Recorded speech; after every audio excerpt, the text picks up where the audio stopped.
Hi, I'm Bart Hansen. I'm the owner and lead instructor for CrushLivePoker.com. The following hand comes from our call-in show that we record at 4:45 p.m. Pacific Time every Monday. If you want to call in your hand, check out the instructions in the video description. This hand comes from 2-5,000 cap game. Okay. About 1,200 effective. Okay. Yep. Hero opens with King of Spades, Queen of Clubs, 225 from under the gun 1. Okay. Yep. Get 2 late position callers. Okay. And the main villain in the big blind calls as well. So we go 4-way to the flop. So 4 ways to the flop. Pot's like 100 or so. 100, yep. King, queen off. And the yep. flop comes. Flop comes out King of Diamonds, Jack of Diamonds, Yep. 7 of Clubs. So we got top pair, no diamonds, and big blind checks.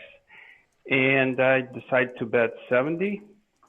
Okay, so King of Diamonds, Jack of Diamonds, 7 of Clubs. Obviously, it's sort of a connected board, but you definitely fair to have the best hand. People are probably playing way too many hands in these games, right? So yeah, and I decide to bet like a little larger because it's 4-way, and also the late position calls were like really loose. So building up the pot. So I bet 70. So the late position callers, they fold, and the big blind calls. Big blind calls. So right. So now it's heads up to the turn, and the pot is 240, right? Cool. And the turn comes out, it's a 10 of spades. 10 of spades. So King of Diamonds, Jack of Diamonds, 7 of Clubs, 10 of spades. You've got King, Queen of Clubs, and the big blind check calls in a multi-way pot. Obviously, the big blind can be wider than if you were to bet and the next act called, right? Positional awareness, we talk about that. I'm assuming that he checked, right? Well, no. So here's where the hand gets weird. So now big blind dunks out for 140, which, like you said, was a little. I thought that because I think that the turn play is sort of interesting, whether or not you bet or you check, because I feel like if he checked to you, I might check back a fair amount. We talked about how you're supposed to bet your hand plus draw, but that 10. Unless he could be wide. I don't know how bad he is. Like, if he could have like King 9 or something like that. But that 10 sort of makes 8, 9, fair amount of 2 pairs. Now that he leads here, you have just a standard call. I don't think there's any question, right? You're just going to call. Right. Well, that was my first question. I wanted to ask you. Like, well, first of all, like, what do you make of his lead? Like, what do you think like when he leads, and for this sizing as well? It could be a fair amount of 2 pair, like a hand like Jack 10. He's closing the action, right? Something like that. Some people will do this when they pick up like a diamond draw, like a type, something like that. But even if it's just a whole lot of 2 pair here, Gene, like 10-7 or some bullshit like that, you're getting a price, right? The pot's 380, 140 for you to call. You're getting like 2.5 to 1. You have like a boatload of equity here. Oh yeah. No, absolutely. Obviously, I'm never folding. Like I got, if he's got 2 pair, my queen is probably good as a You ask an interesting question, because like you said, what do I make of it? Like, I don't really make a conclusion about what my opponent has here. I can put him on a range, but the hand is incomplete, meaning that, like, I don't know if you heard the first or second caller today, but, like, we'll know a lot more based upon what the river is and what the action is at the end. Then it's like, now that's a complete picture. This could be any number of different things. You know what I mean? Right. So. Okay, no, I was just curious because I ended up just calling. Sure. I thought about raising a little bit, but then kind of dismissed it. And like I hear you, like, not to make assumptions, but like, I don't know, I got to think something of it, like at least. So my first thought was like, oh, this kind of looks like maybe 2 pair, but obviously not like definitively. But anyway, sometimes somebody in chat was saying too, like Queen X of diamonds, which would be open ended. It would have to be like, something that would be very wide, like maybe like Queen 5 of diamonds or something like that. That's not paired. But anyways, 520 to the river. What's the river? Right. The river comes Queen of Hearts. So it gives me top 2, but it puts 4 to a straight, right? Right. So it's King of Diamonds miss. King of Diamonds, Jack of Diamonds, 7 of Clubs, 10 of Spades, Queen. You have King, Queen. There's a one-liner up and down to an ace and to a 9. And then what did the big blind do? So on the big blind now pretty quickly checks, like not, like sometimes, you see that he's going to think and tink and sort of like fake sometimes, like maybe Hollywood, but he kind of pretty quickly checked, like, I didn't think it was any. What's the deal with the big blind? Like, what's his deal? So the big blind, this is like the second time I play with him. I don't think he's like very bad, but I don't know, like not like a dunk. He's not too loose pre, and not too bad, I guess, but I don't know. Hard to make big assumptions. So, not sure. Yeah, I mean, listen, like, again, kind of like I know you and the previous caller, Garland, have been with me for a whole long time, and you know that I'm a very large proponent of making a thin value bet. But here's my take on the hand. When you sent me this, when I looked at it, I thought it was quite interesting. Like, even if the villain has a worse 2-pair here, you just have so many sort of ace hands here that you can have here. Like, if you recall with a nut flush draw, he's going to be scared of an ace.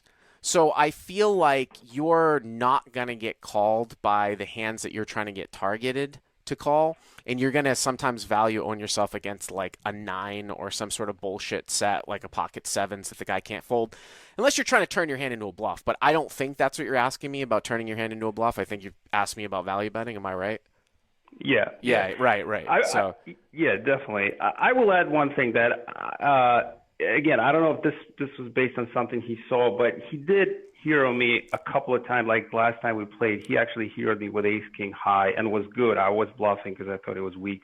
Yeah. So I thought, he maybe, I don't know if it's just him in general or maybe against me specifically, he thought something. So he was like looking me up a little like tendency, at least, limited number of hands. Well, I would say. But I this is a different, and again, I can see the chat responses that they would make thin value bets. This is a far, far different sort of spot than like if you were to like run into top 2 on like a board of, 7, 5, deuce, 6, 8, right? Like look at 7, 5, deuce, 6, 8, and you've got 7, 8, right? And that's top 2, and there's like a one-liner out there to a 4. I think I said that right. That's obviously a value bet because you're always going to get called by the other two pairs. You have so many aces here from opening from +1. Like, I'm not trying to put myself in my opponent's spot, but it's like, what are you bluffing with here that like a hand like, say, Jack 10 can call, right? Ace King is a straight. Pocket aces is a straight. Pocket kings beats Jack 10. You know what I mean? Pocket queens is a set, right? So, Yep. All of those things considered, your hand's probably sort of the same. People, when I look at it, what if you had queens here instead of king queen, right? Like you probably would play. I mean, well, you might not have bet the flop, right?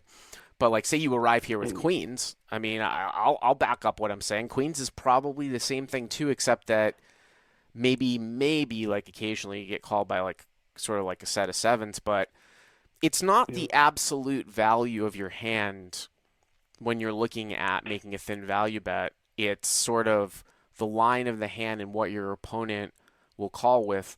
You can make a thin value bet with second pair for a lot of money on certain boards, and then there are certain boards here where you might consider checking back like, a hand as strong as queen because you have so many aces here. Like I said, I always go back to this quote that Phil Galfond said that, when you are perceived to have a lot of value, right?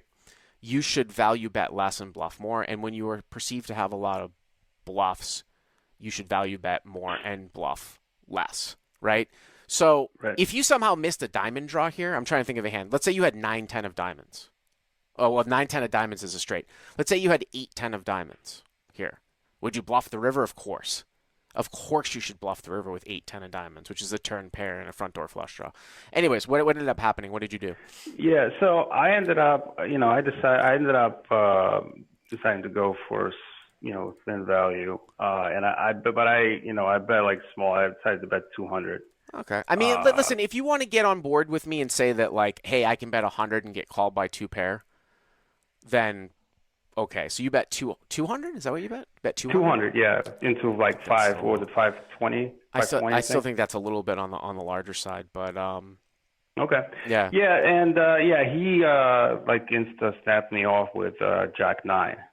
Jack 9 for a straight, right? So you value owned yourself? Yeah. Yeah. So I guess he turned pair and double gutter, Yeah. and led, Yeah. So, Yeah. so I was just thinking about the turn play and then the river, is it too thin? Like I was thinking after, like, was it too thin or not? But Right. But I mean, you guys, again, like more kind of live responses in the chat, people saying, well, is he going to check? The nuts is an ace here, right? So right. He's never going to check raise. This is similar to the boards where there's a 4-flush out there. I mean, it's a little bit different. A 4-flush, like when I talk about betting like the second nut flush on a 4-flush, like the king, right? And then I'm like, I'm not worried about getting raised here by a bluff really all that much, because if my opponent doesn't have the ace, I can just easily have an ace too. Yeah, it would be suicidal. So those boards are locked down. This is sort of similar here. Like, what's going to check raise bluff here? Yeah, you have an ace. You have an ace here a ton, and that's why he just called with a 9. So, I mean, that lends itself to being able to not get blown off of your equity in the hand. So you could bet super thin here, but that's sort of what my thinking is about that hand. But that's a nice little call. Thanks for the hand. Hey guys, if you like what you've seen here, please click on the subscribe button and you'll get notified every time we put up a new video. And if you want to check out crushlivepoker.com for the first month free, use the code YTA200. Click on the link right there.